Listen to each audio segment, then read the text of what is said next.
गरीब साध साध सब नेक हैं, आप अपनी ठोरे, जो सतलोक ले जाएंगे वो साधु कोई और।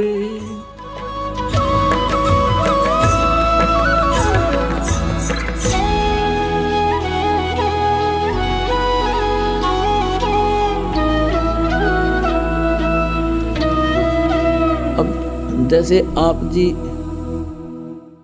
का मनुष्य जीवन है, मनुष्य जीवन में किसी ने पुण्य भक्ति की, पुण्य के साथ यहाँ पाप भी साथ डिपॉजिट होते हैं, पुण्य कम बनते हैं पाप ज्यादा बनते हैं। ये ऐसे अक्षेत्र में आप रह रहे हो।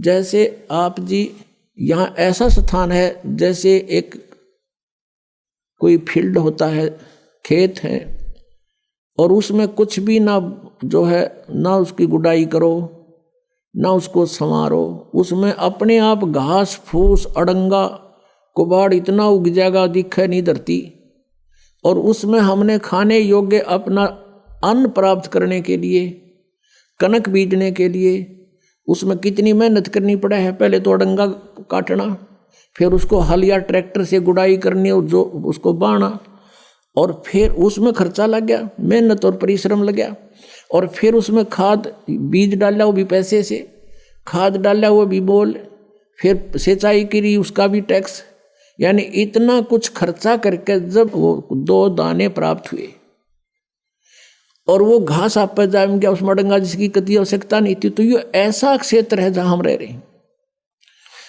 परमात्मा कहते हैं पृथ्वी ऊपर पग जो धारे और करोड़ जीव एक दिन में मारे, हरी भांति पृथ्वी के रंगा, अंत कोट जीव उड़े पतंगा, जो चौका तुम देवो नेता, सत्य ब्राह्मण की है हत्या, ब्राह्मण सेंस हत्या जो हुई, जल स्नान कर तो सोई, खान पान में दमन प्राणी, और कैसे पाओ तुम मोक्ष निशानी।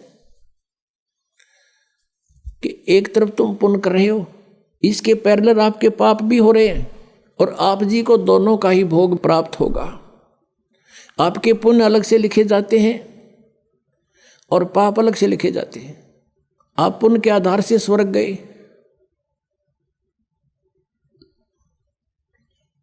तो यहाँ थोड़ा कंसेप्ट क्लियर करना पड़ेगा कि जैसे आप जी एक पूर्ण परमात्मा परम अक्षर ब्रह्म को छोड़कर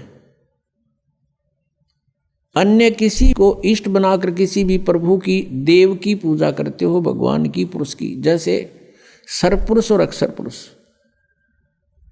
गीता जी अध्याय नंबर 15 के श्लोक 16-17 में 3 पुरुष बताए हैं कि सरपुरुष, एक अक्षर पुरुष, एक परम अक्षर पुरुष। उत्तम पुरुष तो अन्य वो परम अक्षर पुरुष है, परम अक्षर ब्रह्म है। गीता जी अध्याय नंबर 8 के श्लोक नंबर 3 में जिसके विषय में कहा गया कि वो परम अक्षर ब्रह्म है। अर्जुन ने जब गीता जी अध्याय नंबर 8 के श्लोक नंबर 1 में प्रश्न किया था, उसका उत्तर 8 के 3 में दिया।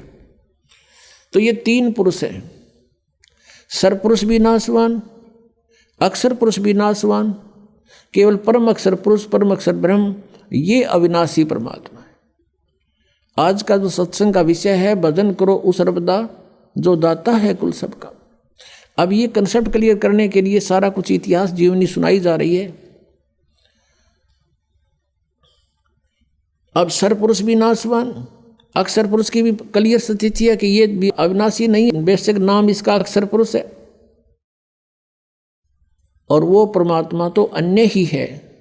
गीता जी अध्याय नंबर 15 के श्लोक 17 में उसकी भक्ति करने से उस परमेश्वर के नाम में इतनी शक्ति है, उस सत्य नाम में, सच्चे नाम में जो 2 अक्षर का होता है, कि हमारे सभी पापों का वो नाश कर देती है।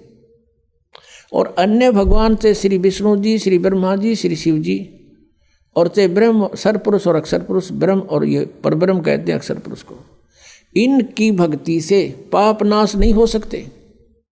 वर्क डन सभी को मिलेगा, जो किया है वो फल अवश्य प्राप्त होगा, पाप भी मिलेगा, पुण्य भी मिलेगा। इसलिए उन भगवानों की भक्ति से जीव सुखी नहीं हो सकता, क्योंकि अगर पुण्य के कारण कहीं स्वर्ग में 2 घंटे रुक आए तो बाकी 20 घंटे उन पापों को भोगना पड़ेगा। इतने अत्यधिक पाप बनते हैं।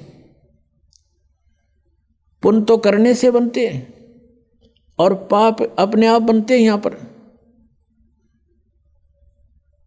अब प्रसंग क्या है, अब कारण क्या है कि जैसे किसी ने लाइसेंस बनवा रखा है, ड्राइविंग लाइसेंस यानी गाड़ी चालक का लाइसेंस बनवा रखा है, सर्टिफिकेट, तो वो गाड़ी चलाता है, यदि उससे दुर्घटना हो जाती है तो वो 90% बरी है कि भी ये ट्रेंड आदमी है, ये अनजान नहीं था, इत्तेफाक से दुर्घटना होगी, किसी दूसरे की भी गलती से हो सकती है।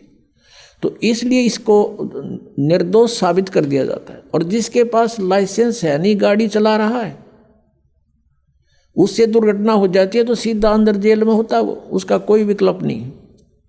उससे कोई मृत्यु हो जा गाड़ी के नीचे, उसका कोई विकल्प नहीं बचा होगा।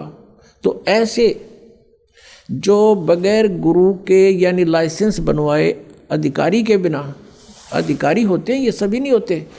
अब जैसे राजा परीक्षित को सर्प ने डसना था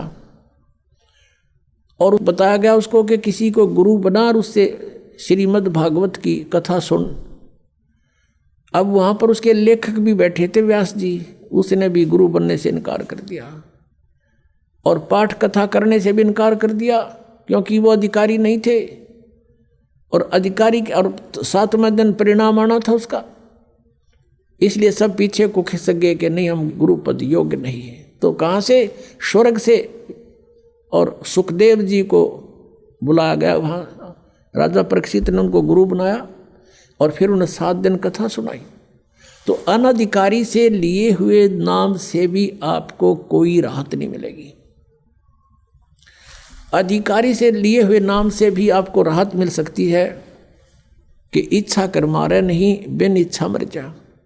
लेकिन आपके संचित कर्म बहुत होते हैं। अब इन भगवानों की साधना से, चाहे आपने गुरु बनाकर भी कर रखे हैं, तो भी आपके पाप डिपॉजिट अलग से होंगे ही होंगे। यहाँ का विधान है, जैसे कर्म करेगा वैसे फल मिलेंगे। केवल एक परमात्मा है, परम अक्षर ब्रह्म, उसकी भक्ति करने से और उसके अधिकारी संत से लाइसेंस बनवाने से यानी उपदेश ग्रहण करने से, दीक्षा लेने से आपके पाप नाश हो सकते हैं, और से नहीं। तो यहाँ प्रसंग है कि कहते हैं, जब ही सतनाम हृदय धर्यो भयो पाप को नाश। और जैसे चिंगारी अग्नि की भाई पड़े पुराने घास, करोड़ों टन सूखा घास फूस पड़ा हो और उसमें एक माचिस की सीख जला के लगा दे, सारे का नाश करके राख बना देती है। और चलती हवा उसको इधर उधर, आंधी तूफान उसको उठाकर फेंक देता कहीं का कहीं, वो अक्षेत्र क्लियर भी हो जाता है। ऐसे ही परमात्मा कहते हैं, जैसे सूरज के आगे बदरा ऐसे कर्म छयारे, और प्रेम की पवन करे चित मंजन जल के तेज नयारे। प्रेम की पवन चलेगी जब परमात्मा के मंत्र के साथ, वो तो फूंक देगा और फिर प्रेम की पवन और करे चित मंजन, भगवान में एक प्यार जागृत होगा, आंखों से आंसू चलेंगे। कहते फिर वो हवा फेंक देगी, उस सारी राख को भी कहीं की कहीं पटक देगी। अब ये क्लियर हुआ कि जो भगवान परमेश्वर कबीर जी की साधना करते हैं, उनके संचित कर्म भी और उनके प्रारब्ध के कर्म भी नाश होते हैं।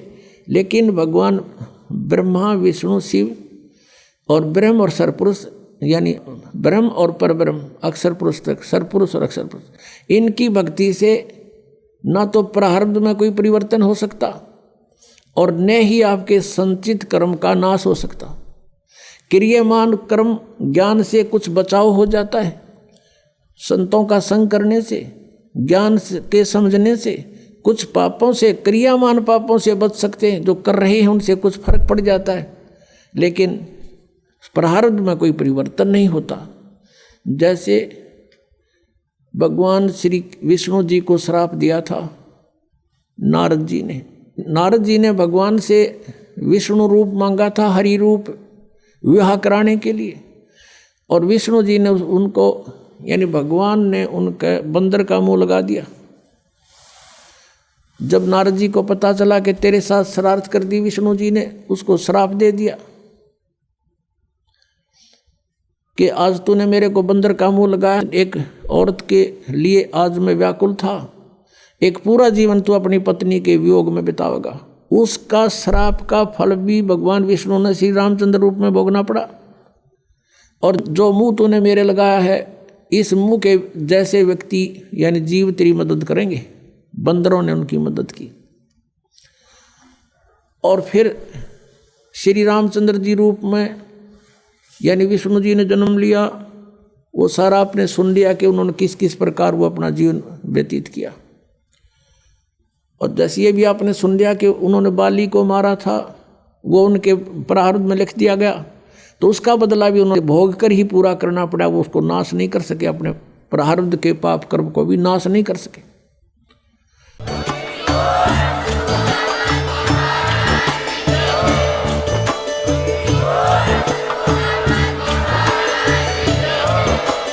आप सुन रहे थे जगत गुरु तत्वदर्शी संत रामपाल जी महाराज जी के मंगल प्रवचन। अधिक जानकारी के लिए विजिट कीजिए हमारी वेबसाइट www.jagatgururampalji.org। संत रामपाल जी महाराज जी के शुभ आशीर्वाद से पूरे विश्व भर में 500 से भी ज्यादा नाम दीक्षा केंद्र हैं, जिन पर संत रामपाल जी महाराज जी द्वारा ऑनलाइन निशुल्क नाम दीक्षा दी जा रही है। अपने नजदीकी नाम दीक्षा केंद्र का पता करने के लिए संपर्क करें 8222880541।